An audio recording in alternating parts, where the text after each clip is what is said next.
નમસ્કાર વિદ્યાર્થી મિત્રો, આપણી એમટીસી અગર ચેનલમાં આપનું સ્વાગત છે। વિદ્યાર્થી મિત્રો, ધોરણ 5 જે સીઈટી પરીક્ષા સરકારશ્રી દ્વારા લેવામાં આવે છે એમાં આજે આપણે જોઈશું પર્યાવરણ પાઠ 2 સાપ અને મદારી। મિત્રો, અભ્યાસક્રમ મુજબ આપણે જાણીએ છીએ કે પર્યાવરણ 20 માર્ક્સનું પૂછાતું હોય છે, તો આપણે જોઈશું આજે પાઠ નંબર 2। પાઠનું નામ છે સાપ અને મદારી।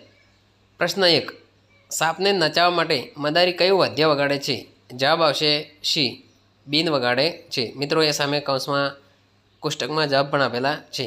નંબર 2, મદારી સાપને શામાં રાખે છે? જવાબ આવશે બી, વાંસની ટોપલીમાં।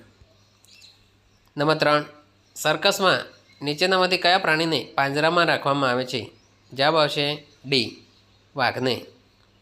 નંબર 4, સાપનો પ્રિય ખોરાક કયો છે? જવાબ આવશે એ, ઉંદર। નંબર 5, સાપ નીચેનામાંથી કોનો મિત્ર ગણાય છે? જવાબ આવશે સી, ખેડૂતનો। આગળ જોઈશું પ્રશ્ન, નીચેનામાંથી કયો સાપ ઝેરી નથી? જવાબ આવશે બી, ધામણ। નંબર 2, નાગ ગુંફણની ભાત શામાં વપરાય છે? જવાબ આવશે સી, ભરત ગૂંથણમાં।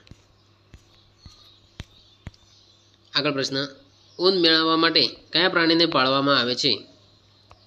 જવાબ આવશે ડી, ઘેટું। નંબર 4, સાપ વિશેનું કયું વિધાન સાચું નથી?